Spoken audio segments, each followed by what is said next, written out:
principles of the Arya Samaj are about God and his characteristics, God's attributes and worship, and his word being the Vedas. Now, in previous webinars on Vedic education and spirituality, we picked up the key issues linked to the Vedas and linked it to United Nations days, because the entire world celebrates United Nations days, and began to give ourselves a little bit of knowledge about what is in the Vedas and how we should be living our lives. Our focus on gender and human rights, climate justice, and social justice were covered the inequalities in the world and in South Africa. And then, in terms of social action, the Arya Samaj joined the Climate Justice Charter, and there's a whole program which Swamiji, who's on, and the Arya Samaj is really focusing on in terms of the environment. We also supported the call for the basic income grant, which we know is probably something that will help everybody who is living in poverty right now. In March this year, we participated in an interfaith engagement for social justice. And in particular, the focus was the upcoming local government elections, which we all know is going to be in October this year. And then in March also, we supported the Defend Our Democracy program in the country. So the Arya Samaj has embarked on social action. And what is important is for us to note that this is in keeping with the Arya Samaj principles, and the remaining 7 principles are about truth, righteousness, benevolence, love and justice, dispelling avidya and promoting vidya, science, both spiritual and physical. And then there's the 9th and 10th principles, which are quite interesting. They're about individualism and altruism. And the 9th principle says that no one should be content with promoting his good only. And on the contrary, he should look for his good in promoting the good of all. And obviously, the rampant corruption in the country goes against the grain of this particular principle. And then the last principle is about subordination and liberty. And it says that all individuals should subordinate themselves to the laws of society calculated to promote the well-being of all. They should be free regarding the laws promoting individual well-being. And I think the 7 principles that stand there give us direction in terms of how we should behave, how we should interact in society. So today we're going to be having a conversation between Aarti and Sudhira and myself. And I don't think they need any introduction to you. Safe to say that they are members of the Arya Samaj and products of the Arya Samaj in South Africa. Today, friends, it is World Heritage Day, and I had planned to wear one of the Winnie Dukes I have, but just to celebrate the Heritage Day, African Heritage Day. But then I went and cut my hair. So I said, no, you should look at how nice my hairstyle is. Tomorrow, not tomorrow, but on the 15th of May, it's going to be the International Day of Families. And the 16th of May is the International Day of Living Together in Peace. And perhaps this is a good time. This is a good month for us to discuss how we will make ourselves a part of Africa, and work to realize Vasudeva Kutumbakam. We hope that everybody will share their views and bring into the mix a richness that will help us to find meaning in the current context. And you can do this by placing your views in the chat and also raising your hand to speak. Now, in this webinar, we're going to have 3 different sessions. The first session is about the new paradigm. The second session is going to be about how we take our message to the wider group. And the third message is going to be preparing for the practice of social action. So I will introduce each of the sessions and pose a question to the panel, and the panel will respond, and then you will be given the opportunity to comment, to share your views. In previous webinars, we listened to experts. Today, we're all going to have the opportunity to raise our views, whether they're right or wrong. In our minds, in other people's minds, it doesn't make any difference. We all have a voice and we all have views, and we should share them. And that's the only way we're going to be able to build an organization. There's no question that does not lead us to finding a better solution or approach our challenges differently. So please feel free to write your views and to speak. Please note that when you do raise your hand to speak, be brief, because each of the sessions is only given 20 to 25 minutes. So we must try and be succinct in sharing our views. So let's move on with the webinar, Liberating Our Minds and the New Paradigm. The new paradigm is a worldview. It's about a worldview. We all know that the world is changing. With these changes, whether it is technology-driven or biological or zoonotic, like this virus that's impacting on our lives and our health, we have to change, we have to adapt. And these new challenges in society are literally about environment and economic crises. There's also the gender-based violence and racism, there's corruption and contestations for power, and there's been the rise of fake news.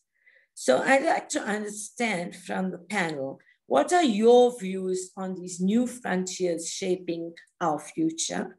And what shifts in our worldview each of us need to make? So maybe we'll start with you, Artibe. Okay. Namaste to everybody. And thank you, Karuna, for giving us the opportunity to participate in this program. Thank you, Arya Samaj Gauteng, as well.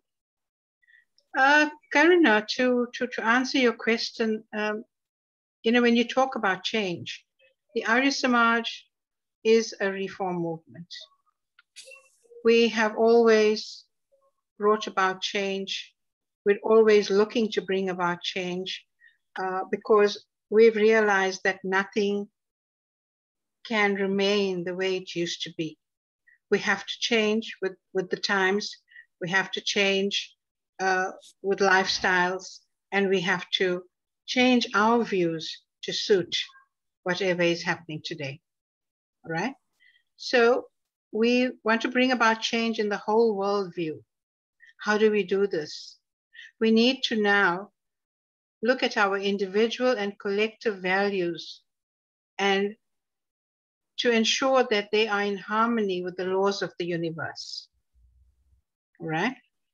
We need to propagate the teachings of the Vedas, which are all nature-based, to respect life on earth, to respect and look after earth, and to protect and love all beings. In this way, I know we can bring about harmony with the natural world and the universal and cosmic laws and principles.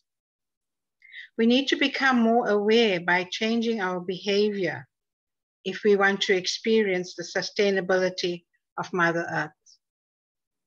The Vedas state that the earth is my mother and I am her son. We can bring about national unity and ultimately global unity if we make that shift towards attaining a status of complete harmony with all beings. That's when we talk about Ubuntu or Vasudeva Kutumbakam. We've got to be in harmony with all beings. So how do we as the Arya Samaj take our message out to a wider group? Ati, let's hold on with that one. Okay. Let's hear what Sudhira feels about the new frontiers facing us and what we could do to shift to this new worldview. Namaste, everyone. Namaste. Can you hear me, Karuna? Yes. Oh, yes, all we right. can hear you. Namaste. As Aarti has pointed out, times are changing, but the Arya Samaj is an organization that is meant for change. It is meant to introduce new things. It is meant to reject things that are no longer relevant and no longer acceptable. It is meant to introduce new ideas all the time while basing those new ideas in the Veda, not forgetting our roots, not forgetting the contributions of the people who came before us, but building on those contributions and changing them to suit the times. What are our times now? Now we have people who are technologically very, very efficient. Maybe not spiritually efficient, not in a sense where they have based their intellect, their new knowledge, new technological knowledge, and all these latest inventions on a spiritual base. They may have not done it, but I think the Arya Samaj can join these two, can make use of, as you are doing right now, technology, and creating a place where our spiritual knowledge, our basic spiritual information can go out to a large number of people. So we cannot forget what the past, what wonderful things our past people have done, our ancestors, our relatives. We cannot ignore it, but we have to build from there. And what are we to build? We are to make use of our modern technology, and we have to encourage the youth to use this technology to achieve the level of spirituality that our ancient leaders, our rishis, and people who developed and learned from the Veda. We have to introduce the same knowledge to the world using our technology. So I think we have got a very, actually we are able to spread the information much faster than our parents and grandparents were able to do. They may have done it in their own communities, but we have the reach. We can now reach people in other communities far and wide all over the world. And this is our chance. This is our duty. And I think with people like Aarti, we have had Dr. Rambilas, who was a very knowledgeable person. And now we have Aarti Shananji. And I think we can make great strides in South Africa just using this technology and using the people who have the knowledge, connecting the two and introducing this information to people all over. Thanks, also, Sudhira. Let's open up for views from the participants. If they have any views on the new paradigm and the new issues impacting on us. Let's hear their views. They may not have the same views that you have as panelists. So let's open it up. Let's hear what others have to say. Swamiji, would you like to say something? Namaste, Karunaji. Namaste, Arthiben and Sudhiraji. It's wonderful to have you all on the panel and discuss these critical issues. I was waiting to go last just to just check all the responses, but it's okay. I can begin. Just 2 points. Not much of a discussion now, but taking from what Sudhiraji said and the impact of technology. Recently, I mean, obviously, prior to COVID-19, you would have found that we just had our physical functions. If we were lucky, between 80 to 100 people would attend. I mean, as we know, and we must also accept reality as it is. Over the past years, our congregants, and not only within the Arya Samaj, but within other spiritual organizations and religious organizations as well, numbers have diminished. However, with us embarking on using technology and the use of Zoom, Panditji Kiran with hosting the Sunday satsangs, the weekly satsangs, and us now also embarking on putting our major celebrations online, for example, the Shivratri and the recent Ram Navami. We've now managed to cater for a much wider audience, not only locally, not only nationally, but internationally. And not only does it bring back those families who have immigrated across the world, but it has multiplied where others have started to recognize, hey, this, especially in areas where they're not so exposed to either the Arya Samaj ethos or even Hindu ethos at large, they now have this platform to which they could join in these celebrations. And just to let you know, the last event that we had, which was the Ram Navami celebration, drew a viewership of over 8,000 people nationally and internationally. And we've structured the program in a way that just doesn't cover what we normally used to. But we introducing new ways of approaches. We're involving a lot of the youth to be able to deal with relevant topics. How do we take our age-old epics and scriptures and relate them to the 21st century? How does it transform your life? How does the Gita transform your life? How does the Vedas transform your life today with Ram Navami? We all know Ram's life. We all know the Ramayana. We've heard it time and time and again.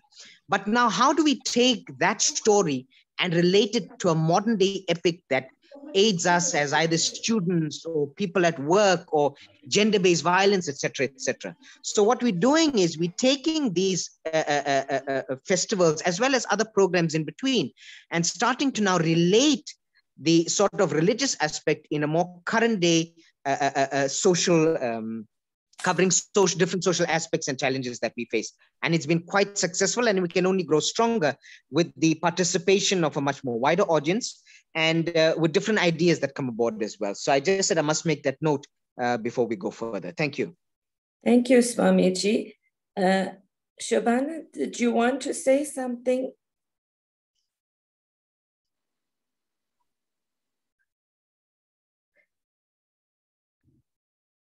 Welcome, Raveen. I see you've come on for the second time after the last seminar, so that's really great. Would you like to say something?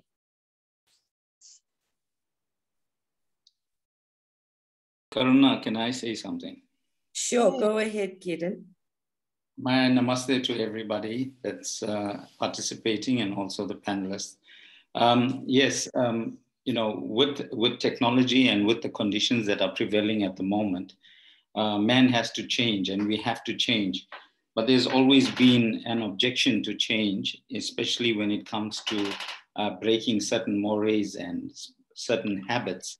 However, because we are placed in situations where we are now, it is a necessity for us to change, because we see how the world is changing in terms of technology. And both yourself, Artiben, and even Swami has mentioned that. But the technology that we are using at the moment is giving us a huge opportunity and a platform for us to change our whole approach towards propagation and also the learning experience. I just want to come back to the Arya Samaj and the School of Vedic Studies, which is a formal college that is structured to train priests. And as you know, Pandit Navdevji was the person that initiated the Vedic Purohit Mandal many years ago. And it was always a face-to-face. It was like in a proper, like the old days, in a classroom situation. However, we have now moved to a technological side of the School of Vedic Studies, where people are linking up on a weekly basis, on a Saturday or on weekdays, and involving themselves with online studies. And that is a platform that we are looking at, not only for the School of Vedic Studies. There are various other modules or target groups that we're looking at, like the youth, the middle age, the Vanprasthis, the women. So this platform, in terms of technology, Zoom, WebEx, Team, is something that we must not shy away from. It is a means of change. It is the fourth revolution. And Arya Samaj can only grow stronger and become a more effective medium to our community by adopting and adapting to these platforms that are available. We've seen the success with the hits on Facebook, with the hits on YouTube, and also with our weekly satsang on Zoom. We do have a fluctuation in terms of numbers, but be that as it may, it has worked and it is working. Last week, for example, we Zoomed from Velbidat, where we had the African children from the informal sector and from the ashram there that participated and performed the yajna, which went down so well in terms of the comments that came through from overseas and locally. So technology is something that we should not shy away from, but in fact, we should be growing with it and we should be getting more experience. And I think another thing is that that's coming out very strongly as a progressive organization, a religious social organization. We do have challenges in the organization, but we have come to a realization that technology is something that we have to adapt to and we have to adopt for the organization to go forward. That's my comment. Thank you. Thank you, Kiran Bhai. Is there anybody else who would like to say something? Okay, we're doing pretty well for time. So can I just ask if the panelists have anything to say, Sudhira?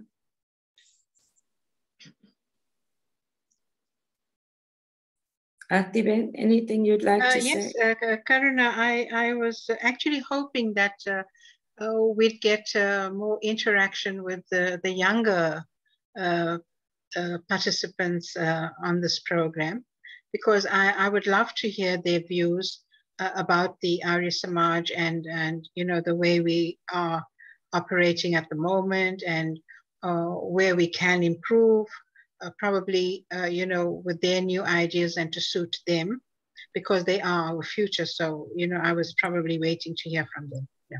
Okay, maybe we'll still get some comments from them. They're just warming up as we move along. Perhaps we get there. So friends, one of the big things that technology is disrupting from our Hindu traditions is the Guru Shishya Parampara.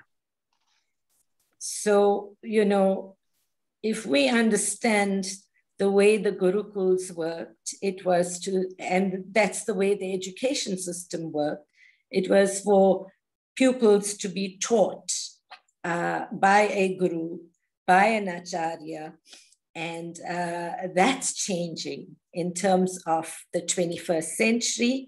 and you know what new frontiers have come about and with technology. I think the second big thing that we've raised is that the technology gives us a wider reach and range. And that's as an organization. But perhaps we need to understand we all live in cities, and smart cities only come about if everybody utilizes technology and is techno-savvy. So as Kiran Bhai raised, you know, we've got to change our habits. And lastly, the important thing is that this does afford us the opportunity to really bring about Ubuntu and Vasudeva Kutumbakam, because it allows us now to, these new frontiers allows us to move forward. So let's move on to the next big question, and that is about taking our message to a wider group. And 8,000 is a very good number, Swamiji, but you know, there's more than how many billion in the world that we still need to reach out to. So let's just say currently the Arya Samaj runs the training for priests in the Vedic school, as Kiran Bhai told us. It also runs other courses. There's a newsletter that gets distributed. There's a website. But what more can be done to take the message and the teachings of the Vedas to ordinary people? This webinar series, we've invited a number of people who are not Arya Samaj, who are from other race groups. And they wanted to know what the Arya Samaj was. So some of the speakers who were invited were very clever. They just said, please go to the website, Google them, and you'll find out. But I think we need to think about how do we take our message to the broad section of society so that other people actually understand that. Prabodh Bhai, you'd remember when Panditji had his trust, he kept on raising this issue. How do we put across what we believe in and what we about to the other race groups in this country? After he did all that he did in the Arya Samaj, and after he retired, that was his biggest preoccupation. So the question here is literally, how do we take our message to a wider group? The Arya Samaj, yes, the broader South African society also. Sudhira, would you like to say a few words on that? Hi, Karuna. Can you hear me? Yes, we can. We have problems with the sound. Yes. Besides us working only with the technology, we have to reach out to people of different races. We have to reach out to people of different religions. There are various religious, interreligious bodies like WCRP and many others that want to share ideas, share about our religion and our customs and traditions and so on. And we have to reach out as they have done the Havan on Sunday, reaching out to a new community, teaching them our way of doing things.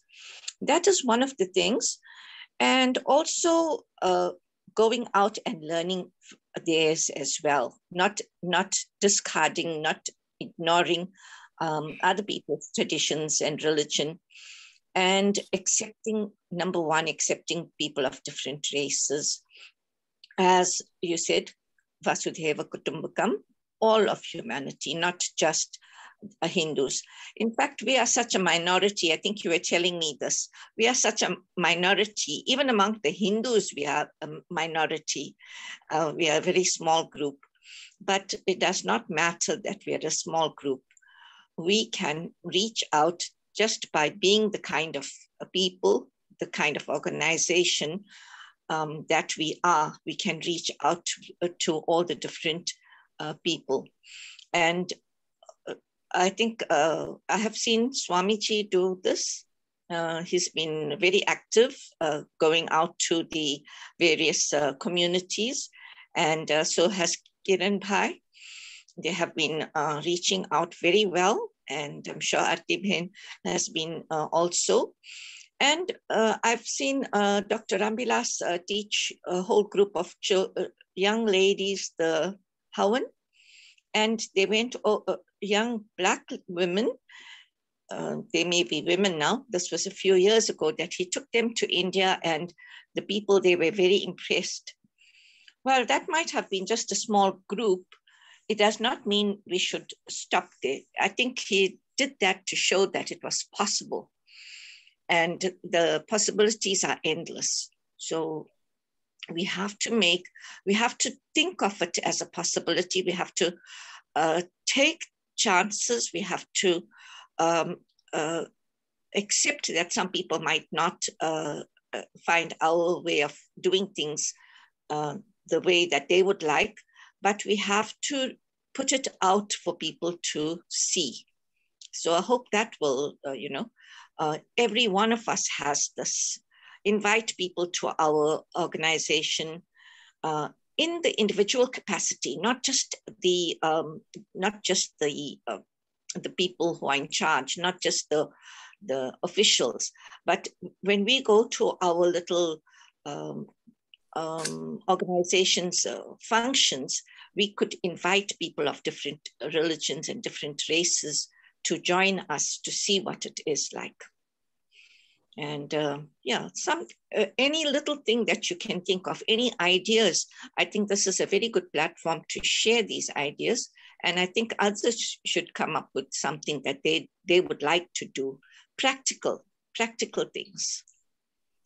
Thank you, Sudhira. Artibek? Karuna, I've been listening to Swamiji and Kiran Bhai and Sudhira as well. Kiran has already mentioned the School of Vedic Studies, through which we are sending out the message quite widely, because our students are not Hindi speaking only. We have quite a few Tamil speaking students who are being introduced to Sanskrit and who are being introduced to the Vedas through the School of Vedic Studies. And they're quite enjoying it. And they, in their own circles, are taking that message across. So that is one very important facet of the Arya Samaj at the moment. Then we have our Vedic Purohit Mandal, right? Comprising of about 90 odd priests. We have started counseling sessions, trauma counseling with families, or any counseling that they would require, especially now during the pandemic, with families losing so many family members and having to cope with that loss. We are going out and counseling them. And these families are not Arya Samaj families. They are families across the different linguistic groups as well as racial groups, right? Then we also have introduced premarital counseling, which I think is so important in a community. When you think about all the rate of the divorces and marriages just not working out, because of several reasons that the couple haven't thought about. And with the premarital counseling, I know it's working well, because we set down every aspect of the marriage in front of them, whether it starts with the family unit, the children, schooling, the banking, whatever is contained in that family, we discuss all of that. And we ask them to look at it openly before they even make a commitment. So that message is going out across. Then we have our priests who go out to conduct a Havan or a Katha somewhere. And they do a lot of research. And they've got a lot of work that I know that's been put into that Katha that they're out conducting. And this is another form of disseminating knowledge, right? We're thinking of leadership programs. We have to introduce leadership programs, into the Samaj. And it's not only for the Samaj, it's for everybody.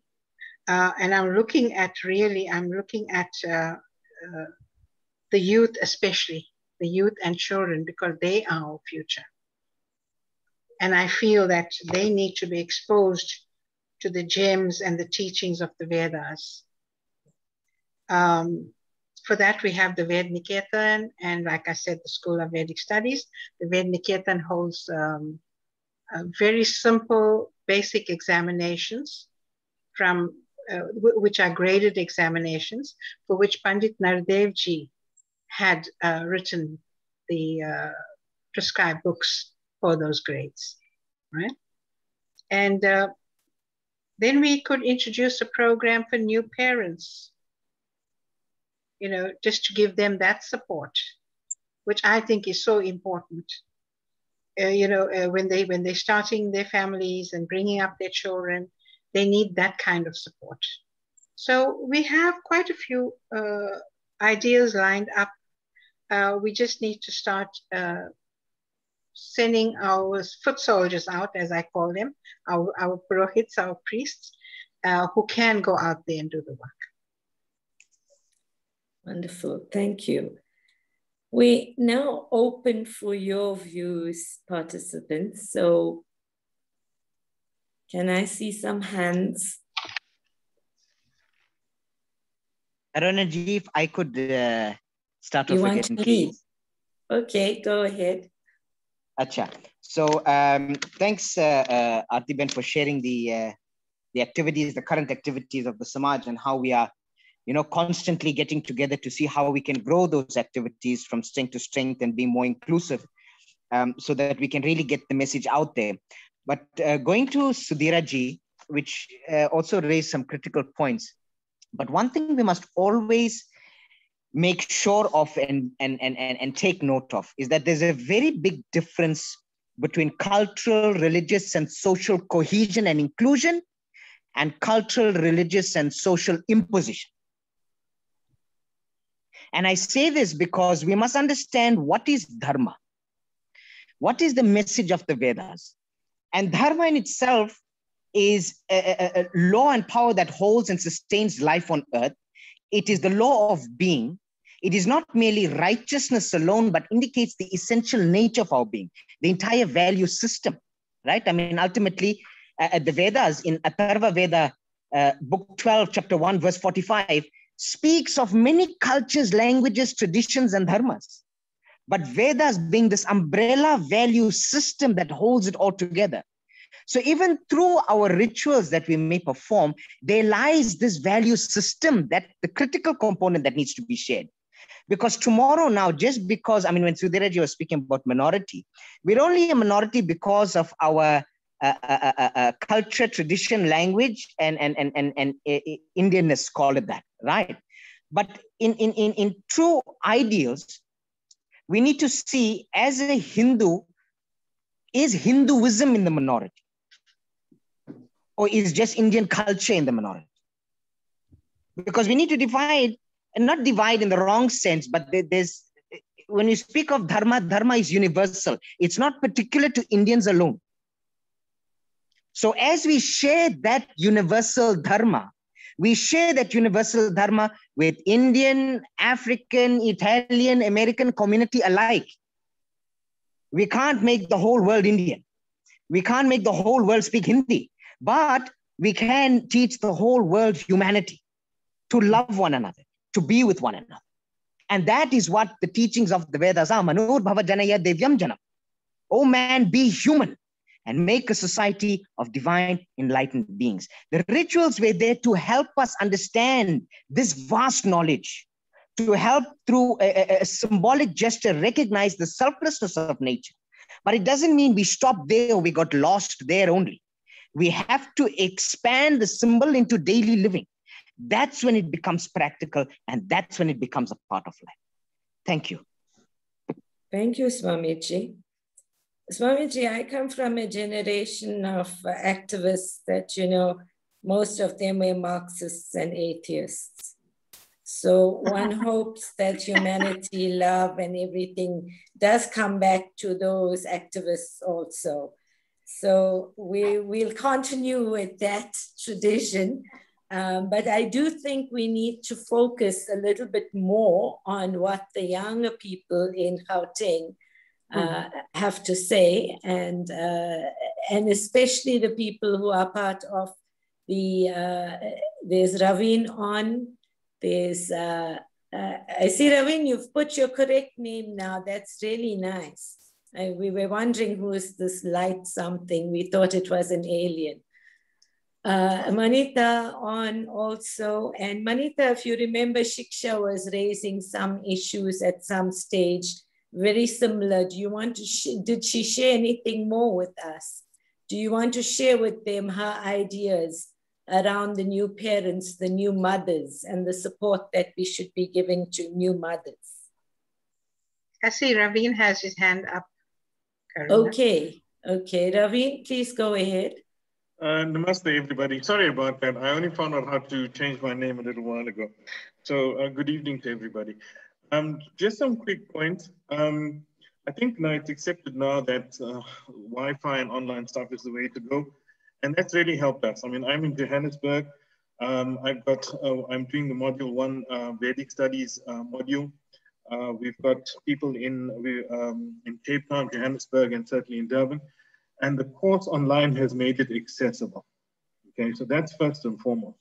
If it wasn't for the course, even in Durban, a colleague, a friend of ours wouldn't have really done the thing simply because she had to travel. Okay, and so that made things difficult. So doing a course like this online has made things accessible to most people all over the place. That is the first thing.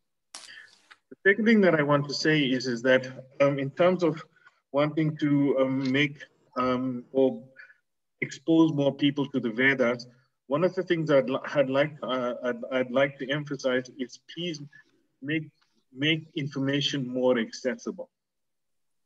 Okay, because how do you explain the Vedas? An introduction to the Vedas, that kind of information, because that's what you're kind of looking for. And as much as that's the second point. The third point is, as much as you want to have great exposure to people and things like that, you must also understand there's a lot of people that are seeking information. That's a different person. One of the reasons I'm doing the course is because it's taken me a long time to actually find somewhere where I could learn and get the information. I don't want to Google it. I'm not going to Google it. I want to see it written by a source that's like Pandit Vedalanka, by Swami Devanand, listening to Dr. Rambilas. People like that who are knowledgeable, who have teased the information, have a great understanding of it. That's the information that you're looking for. So my contribution tonight to you guys is that when you, as much as you're looking to grow the organization and grow its exposure, there's also a fair amount of people out there that are looking for information and make it accessible. Okay. So that's the one thing that I want to leave you with, and then also to say, because the other thing is that if you look at your virtual bridge series and your other talks and even the Havans on Sundays, they have their effect and they are being reached and they are being appreciated. And the reason I'm making comments tonight is because I acknowledge the work that you guys are doing and the effort that goes into these. I was watching dishes at the time, so Karuna, it saves me writing you an email after this, so I'm giving you my comments now. So everybody, namaste, and thank you very, very, very much. Thank you, Ravi. Manita, I was asking if you'd share what Shiksha had told us in the Gauteng group. Prabodh, do you want to speak before Manita speaks? Please go ahead. If you allow me. So, namaste to everybody. Just share a few points generally and some specifically. One is, if you don't know Palaj, the Arya Samaj as a community, the Hindu community that follows the Arya Samaj or Vedic ideology is a small percentage of the larger Hindu community. In itself, I must tell you that we punch above our weight. That doesn't mean we can't do more. First point. Second point is, many of you will be aware, and especially I know this particular person was very liked, welcome in Marisburg, was Dr. Veerdev Bist. Just for people to know, Dr. Veerdev Bist did my marriage in Lutrikar over 30 years ago. But when Dr. Veerdev Bist came and he should work with Panditji and a group of people, Rambarosji and all that stuff, he brought a lot of scholarly knowledge to the shores of Durban in South Africa. He came to see us a couple of years ago, call it probably 30 or 40 years later, just to see these old friends that included us and others along the way, how we were doing, how was the APS doing. So we had a little, call it Chai Pe Charcha at the APS offices, short one, half an hour, 30 minutes, 40 minutes. And the one thing he said was, the two things he said was, you must embrace technology.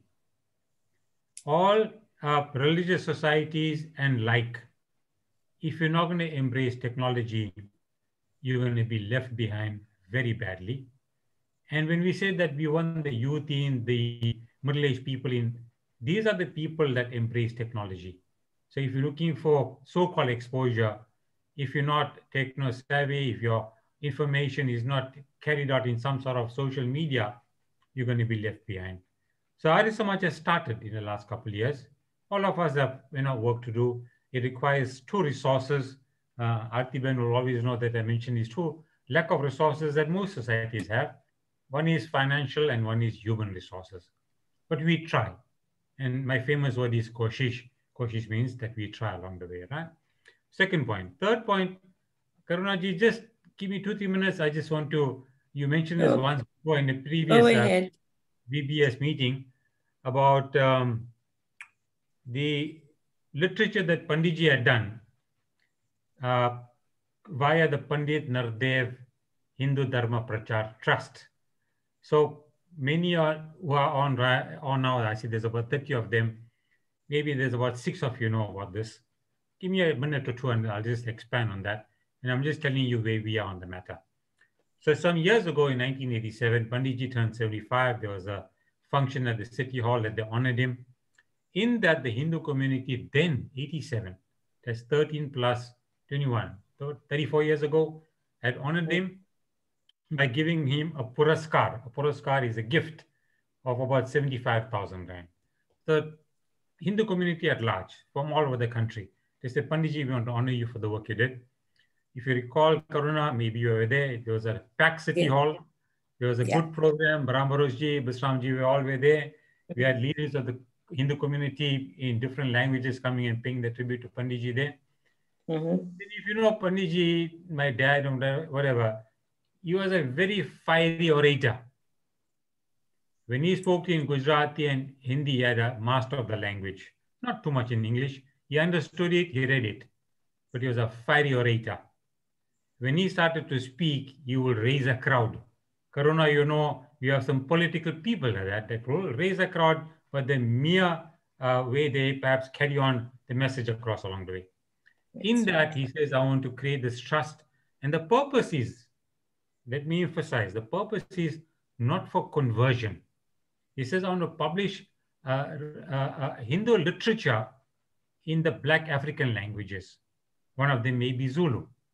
So subsequently, people from the audience lent some hand to the resources over there. And we published 2 books. It's called Ubu Hindu 1, Ubu Hindu 2. And we published some literature also. Along the way, Panditji, if you recall the Vedniketan exams, there are 5 graded exams from the basic one to Shastra Navanitam. that takes you to postgraduate level. So Panditji's health was failing, and glad to report that on his sick bed, by that time we had done the Ubu Hindu 1 and we showed it to him. To the degree he recognized the book and he saw it, he smiled, he says, good, now go ahead. And then he laid out, because his health was not good, he laid out the foundation for the next 3 books. We had a little committee and call it the ups and downs and the good and bad and whatever you call it. We have the resources, Karuna. Some of the people have passed on. So we had a guy called Edward Malinga, you remember, from ABH. He ran classes. He ran classes on this Ubu Hindu 1, Ubu Hindu 2 at the Kalal Street premises of the APS. And the principal students that were there, 15 odd, 10 odd, 18 odd, were Black African children that were learning Ubu Hindu 1, Ubu Hindu 2.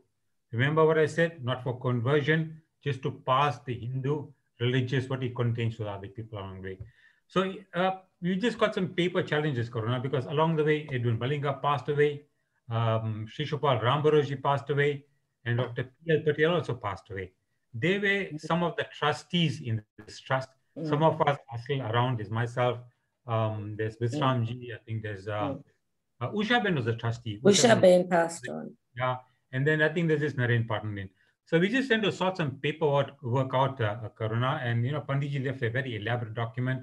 My thinking is somewhere along the line, I'm just going to document my thinking, and I'll share it with some of the APS people, Atibe and yourself, as to how we go forward in this manner.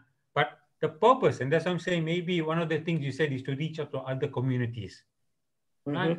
Someone once said, Karuna, don't go market your name is EPS or whichever society that you come from. He says, do the work. The work that you do will give you the marketing in itself. People will say, who is doing the skill development of the sewing machine in the Sikau Lake area? Let them come and understand that it's Arya Samaj doing, rather than you tom-tomming that, hey, Arya Samaj is doing amongst the Black informal community, teaching them how to sew and all that stuff. Last point is the Naranjan Vedic Center. We have a new strong team there with Ratna Ben Singh there, a very vibrant thing, a vibrant committee. They've set out, call it a short, medium, long-term plan. We're going to try to get some source of funding. Karuna, we may just come to you because of that. We have our own funding because we rent the premises out to eTekweni and they pay us some rent over there. But in this elaborate program, we need to put in more park homes there. We're going to grade that area and going to invest some money in area. That informal community, if the people don't know, houses about 35,000 people. It was 15,000 some years ago. It's 35,000 today. But we want to think tank that in the next 1 or 2 or 3 years, what we can do to assist the informal community, whether it's teaching or whether it's sewing classes or whether it's a food program, or whether it's parenting or counseling. Artiben, we spoke about adult education, whatever it may be. Remember when we said they spread the word of the Vedas, it's not taking the Char Vedas over there and say, come, sit over here, let's start teaching the Vedas over there. Nobody's going to come. Look at the principle of what the Vedas stand for. And that's what we are going to do. I just want to conclude on that and thank you for your time. Thank you very much, Prabodh Bhai. I think you've summarized quite a bit of the stuff. Look, I'm still available to assist the trust as I did with Chiman Bhai. He's not too well, but I'm still available to assist. So you're welcome to come back and raise a few issues. Karuna, just let me get my paperwork in order because I'm a little under pressure. People have passed on. To change the letter of authority and try to get the death certificates and all that stuff over there. Sure. Once I'm ready, you're definitely going to be part of that committee because we need your expertise in this matter also. Sometimes some people, I'm an accountant, I can do that degree of preparing the financials and sending a tax return. But the others area is people like you that's going to help me and others also. Kiran Bhai is there. Definitely. Thank you. I think you've got a lot of foot soldiers that would help you. Thank you. Thank you. Thank you very much. Is there anybody else who wants to raise a point? Okay, perhaps. Karuna, you had asked Manita to yes, say I did. something. let's come back. Manita, would you like to share what Shiksha had to say? So thank you, Pua. So Shiksha is on this conversation. So I'm sure she is. Okay. But what I wanted to say is that I think that Prabodhbhai captured a lot of the essence of what I wanted to say in that. So you asked, what do young people, I count myself among them, what do young people need from the Arya Samaj? And I think that what we need them to do is to be who they are. You said we're only 7,000, and I'm saying we are 7,000. And if I look at what is the organization, it's support. It's a family, it's a community. And if it is sure of who it is and what it stands for and what it has to share, then we will find it. Arya Samaj has always been a part of who I am, but I've not always been close to it. And that is the very nature of time, life, etc. And when it is time, people will find it. And as Raveen said, people are actively searching for. And so it will now, the brilliance of technology, etc., allows many people from many walks of life to find the information, the knowledge, the community among us. And that's a wonderful thing. It really is. And that's enough. So I don't think we need to be terrified of the fact that the numbers are small, engagement is, it's okay, because what's being done is wonderful and it's positive. And what's to be done is for it to be built upon. So I see Swamiji here with us, a young man, and so engaging and so appealing to my children. And I'm excited because I can see the next generation coming along for this journey. It is the journey of a lifetime. It is the journey of generations. And Arya Samaj is well equipped to go forward.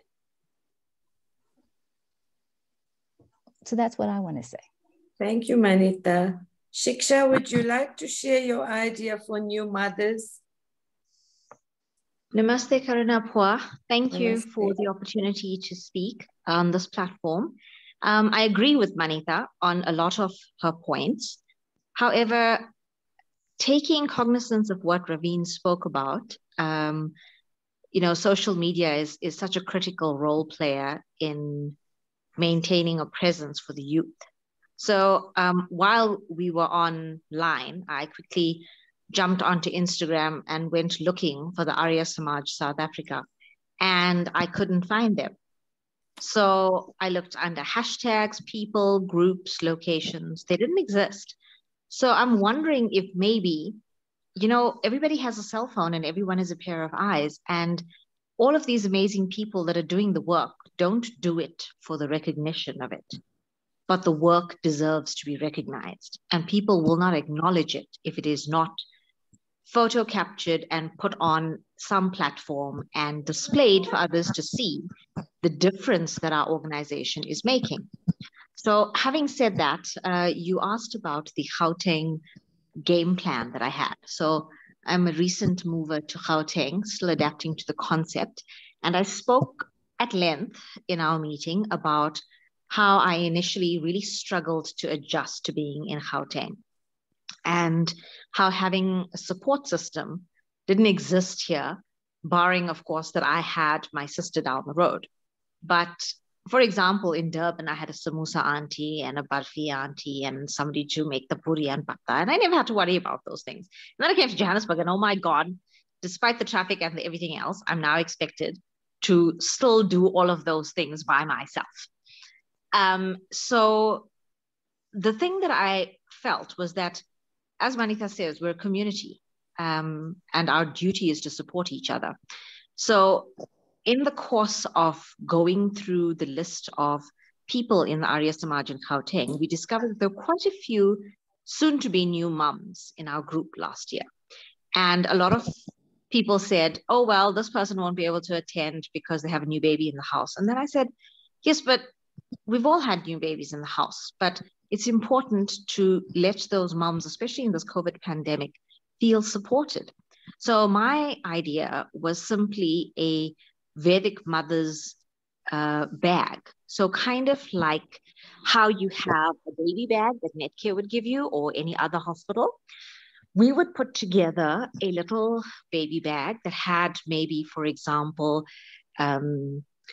Indian mantras on it for, you know, how you have Mozart for minors? We would have our own Indian chants for our babies.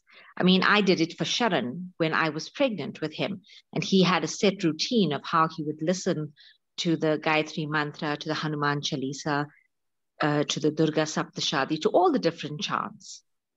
And that exposure could only have helped him and strengthened him. And I feel that it is important for us to give that level of support to mums. You know, simple things like nursery rhymes for kids, or just to help them with basics, nappies and wet wipes, and just a bit of love and support. You know, for example, in Durban, you'd have a guy who would come and do the baby's oil massage and the Laban. And, you know, little kids are slippery little fish, and no new mother wants to be oiling a kid and holding them over the hot Laban in case we drop them. So the leg bath, all of those things are things that are generational. They should be passed from one to the other. And if you live in Johannesburg and your mother and mother-in-law are all in Durban and you're stuck because of COVID, just a little booklet or a video clip of how to do a leg bath, how to do a baby massage, how to Laban your child without dropping them into the fryer would be a huge help for all those new moms. So for me, that was my concept of what we could do to help and support. And like, you know, I see a lot of church groups do this thing where when there's a new mom in the house, the ladies in that group will simply get together and cook like meals over a period of 5 or 6 weeks, just until that new mom gets back onto her feet. Because, you know, COVID is COVID, and nobody's mums and grandmoms are coming up to help with the baby. So that sort of network, that sort of support is what I feel new moms need. Thank you very much, Shiksha. So we've... Karunaji, can I 2 seconds? Sure, go ahead. And perhaps you can put in the Twitter handle also for everybody. Yeah. So I just want to chat about that. Thank you, Shiksha ji. I don't know, somebody's very naughty. They didn't share our pages. But for the past 2 years, we are strong on our social media handles. Obviously, we can be strong. If I can ask all of you to please take out a pen or type this out and share, like and share the pages. So our Facebook is Arya Samaj South Africa with the handle at the Arya Samaj SA. It's the same as the Instagram at the Arya Samaj SA. Instagram at the Arya Samaj SA. Twitter at the Arya Samaj SA. And we also have a YouTube channel, Arya Samaj South Africa. And almost, if not every second day, but weekly, there's always updates with all the activities, all our events, knowledge sharing with all the UN days, Karunaji, and our response to it, etc., etc. So if I can ask you not only to like the page, but share it. What I will do is I will ask Reena ji to send out the social media little video that we did with all the handles, and you can share it with your networks as well. Thank you. Thank you very much, Swamiji. Perhaps we can also put in the Vedvani back on all our social media. It seems to have gone to sleep recently.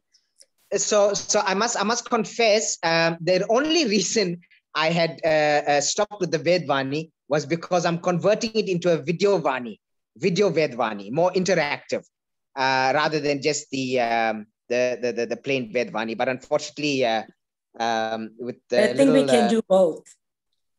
Yeah, no, we can. But with the little backlog on my end, I must apologize for that. But you will be seeing the Vedvani soon. And please, most importantly, practice the Vedvani. Right? So it's not only about reading. Practice the Vedvani. That is the most important. Thank you. Thank you very much, Swamiji. So friends, we've come with a lot of issues on this session, and I did say it'll get better as we go along. So what came up with 3 or 4 very interesting things. One is the interaction with other race groups, and thank you very much to Prabodh for raising the issue that we do have a organization in place that will be taking this up a little further in terms of sharing the messages of the Vedas with other race groups in the country, in other languages also. The second point that was really made was that we need to make our information more accessible, and we need to note that we're not just giving a message to our flock, but we've got to give a message to people who are seeking information. Not just our members, but other people too. Swamiji, thanks for the social media things. I think we can always say that social media is as good as not the administrators who put on things, but the people who join the group. So if we want to take messages out to a wider group of people, we've got to note that we all, especially the younger people who are active on social media, need to share, they need to like, they need to ensure that they're constantly responding also on social media. Then it works well. I just noted that, you know, while our events are taking place, we don't actually use the social media, but conferences and other things that happen, people actually share things during the time that a conference is taking place or lectures taking place, and that just goes viral. So we need to look at how we can improve how we're dealing with social media. And perhaps the next big thing that has come up are the ideas of what else we can do. And thank you to Shiksha and Manita for sharing your views on this. Perhaps the ultimate thing is the content of the message. That putting out the messages is not enough. It's about the content. Are we sharing the right content and the right amount of things so that it becomes easier to read it, to understand it, and then to practice it. So we've got to give bite-sized chunks to people. Lastly, in the previous discussion, we raised the issue of you know, all the things being online and how useful it is. And I think the people who actually are techno-savvy and are online are actually the youngsters. The kids of 8 years old have iPads, they have smartphones, they use it. So it's time we thought about taking the Vedniketan exams online. From basic to Shastra Navanidam, where they register, they read the material, they do the exam, and they get their certificates all online. So that's something. Karuna, may I come in there? Yes, we have tried that online. Yeah, right. We did have a problem while we were doing that because we were actually working on putting our books online as ebooks.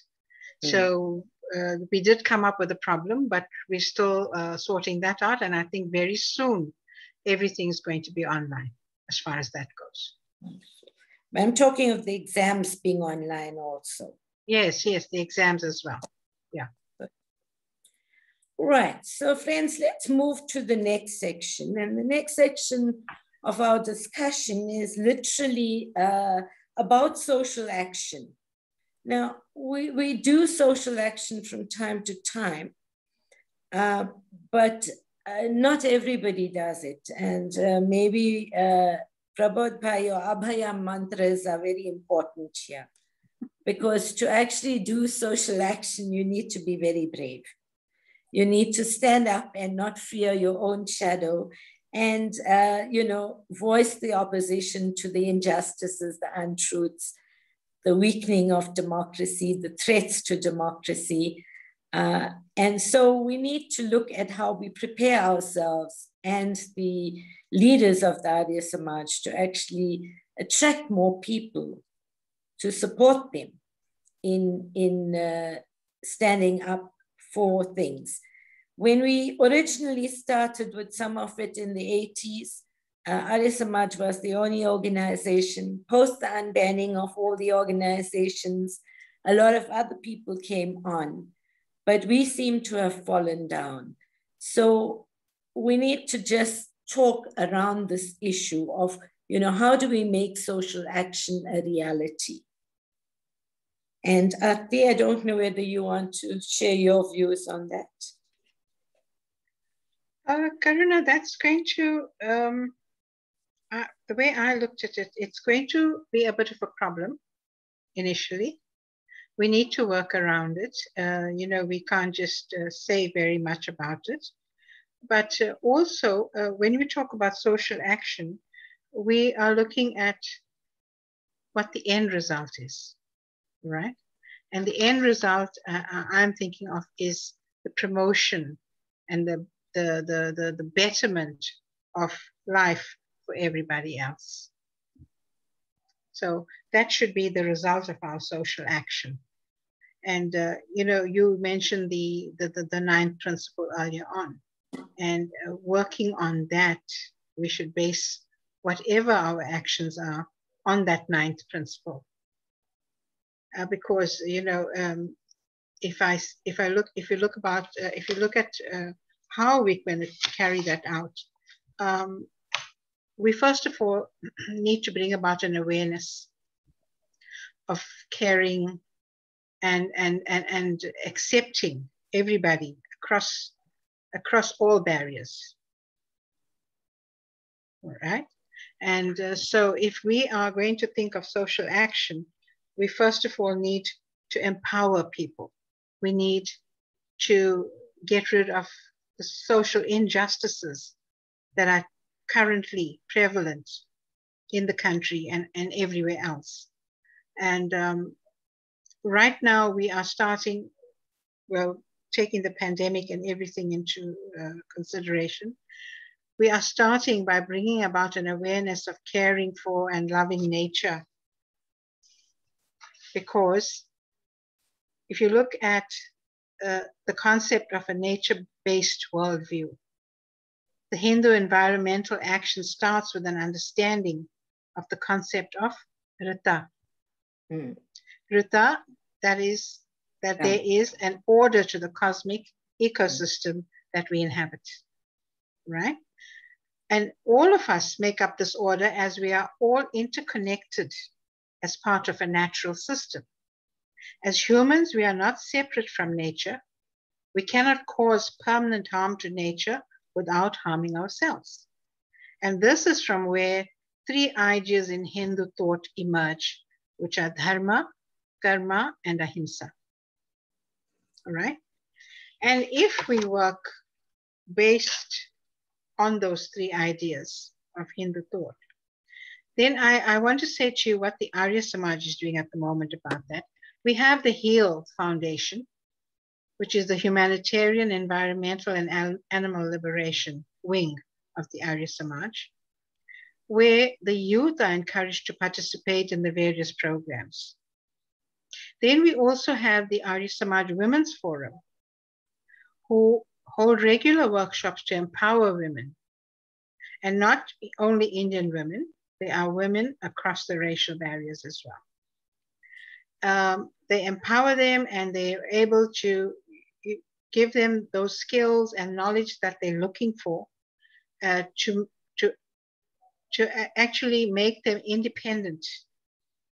And then if you're talking about social cohesion, we're talking about our Ubuntu and Vasudeva Kutumbakam, we're talking of our project at the Narayan Jivan Vedic Center, where we have Swami Maitri based.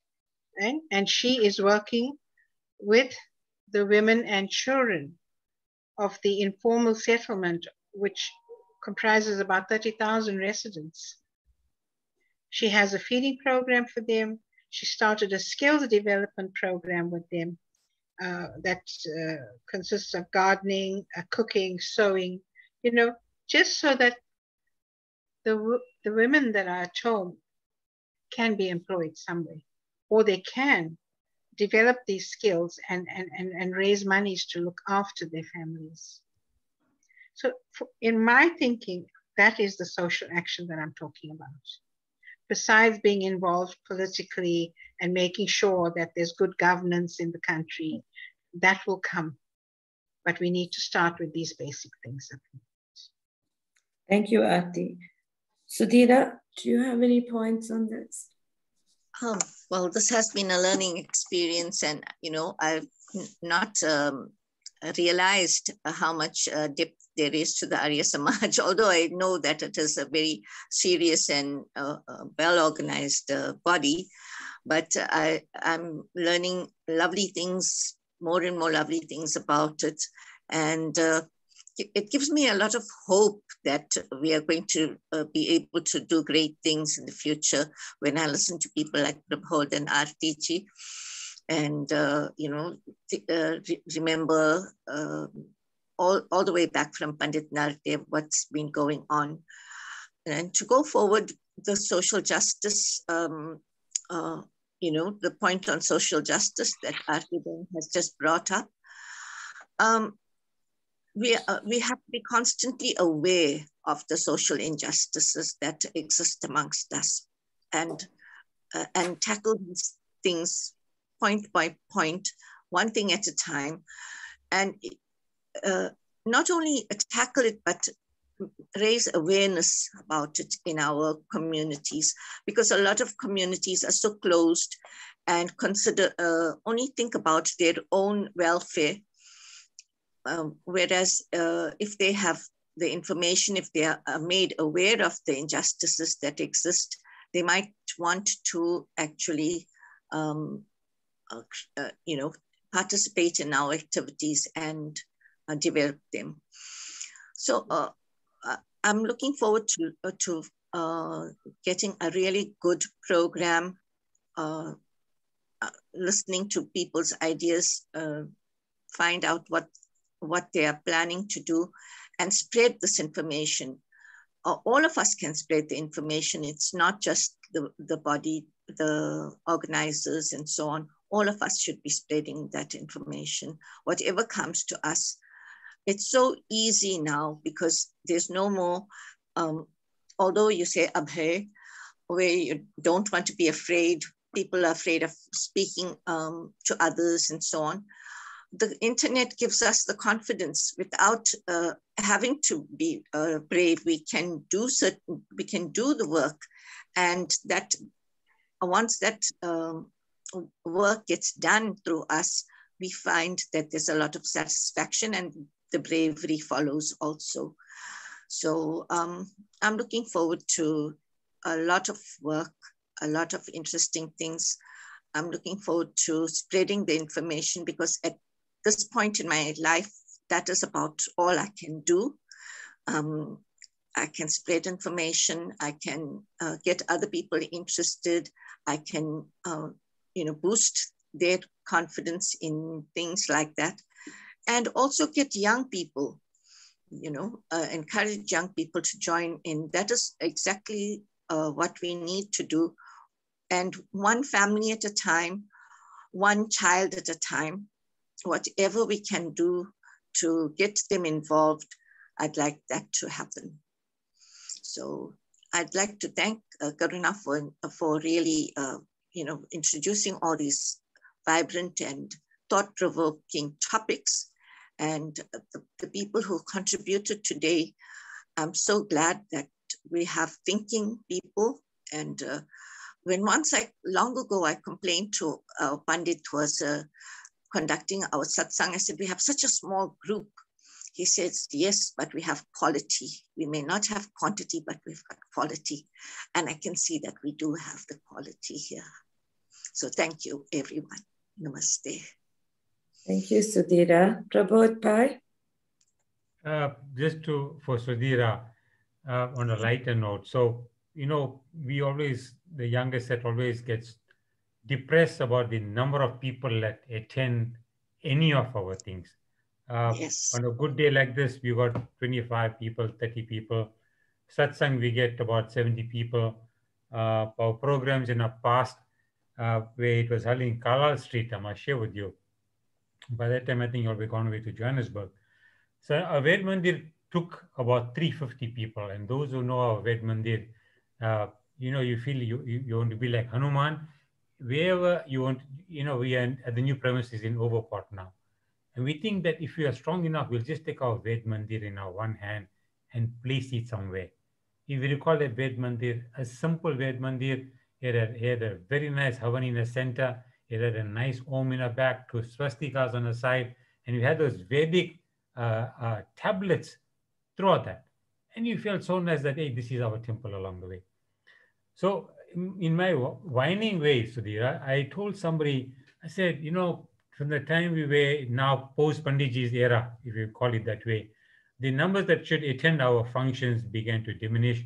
And we had a cultural committee, my old friend Ramesh Bhai Niranjan from Verlam, Shan Singh, Dehalu, Maya Dehalu. They were in charge of We can't hear you any longer. They were in charge of the. Is that clearer? Is that okay? Yes, now we can hear you. All right. So they were in charge of the catering. For how many people do you cook for?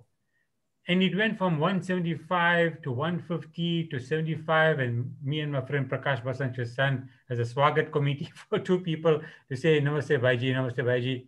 And we think, are we going to get 50 today? So, you know, in my whining ways, that can be kya kare?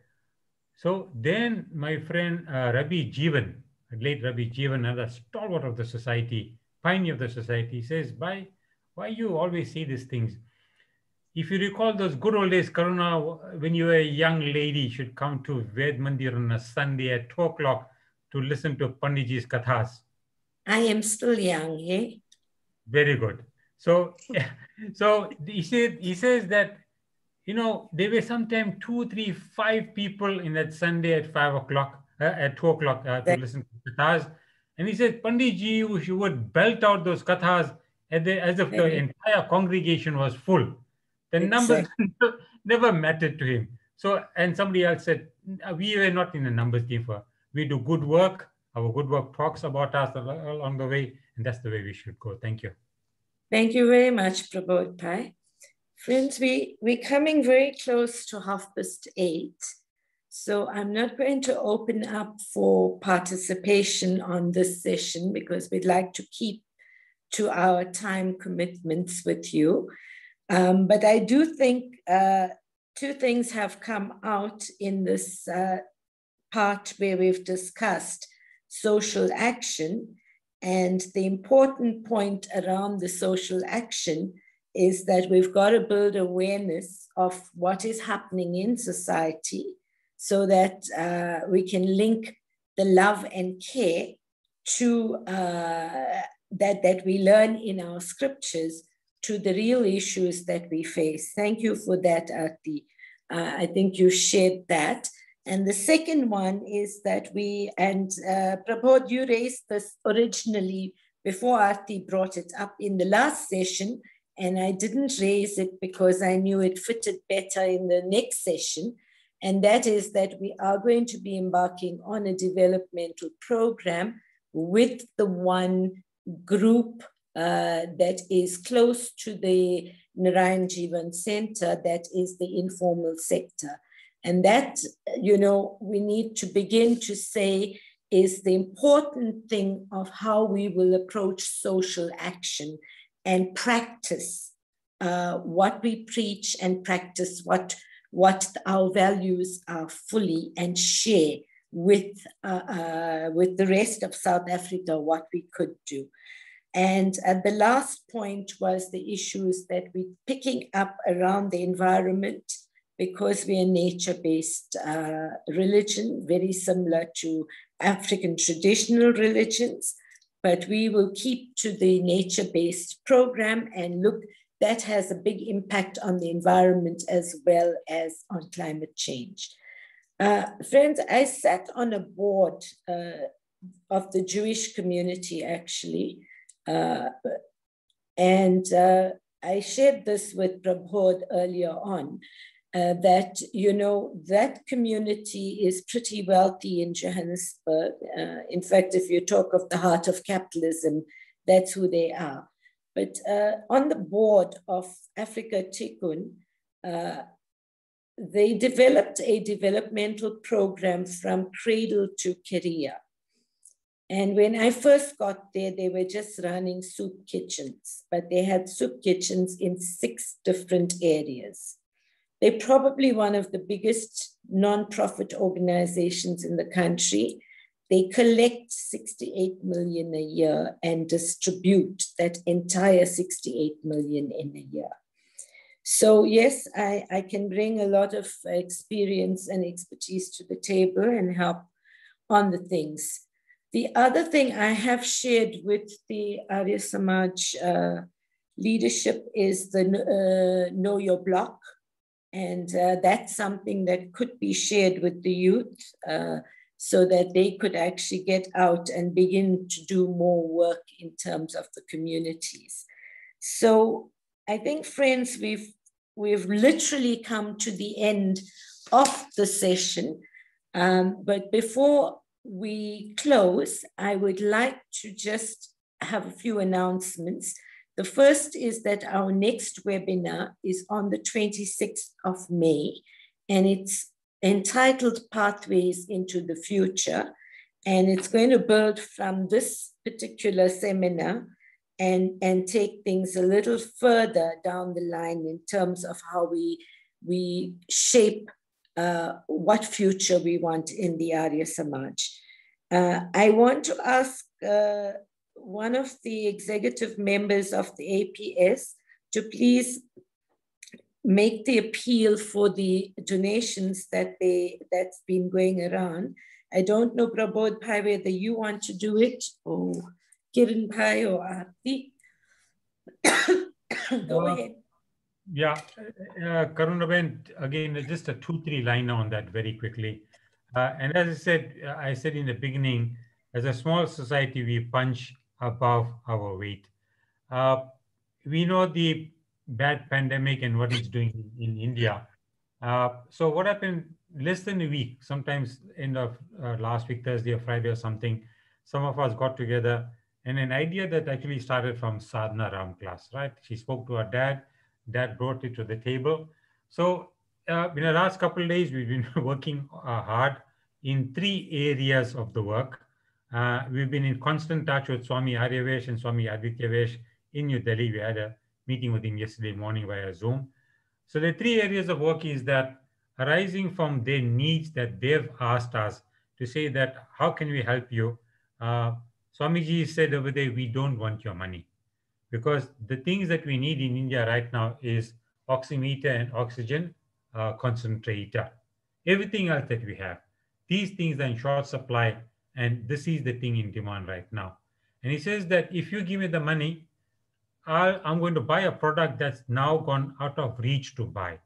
The greedy people that are there, they've increased the prices manyfold, and we can't afford to buy those things. So he says, South Africa, can you buy the products in your country? So in 3 parts, we're raising monies, we're securing the products locally, and the third part is then the freight to the doors of New Delhi Airport, from New Delhi Airport to Swamiji's office in wherever he is along Hanuman Road, Sudhira, am I right? Where is he? Janpat. Asif Ali Road, I think, and That's he also right.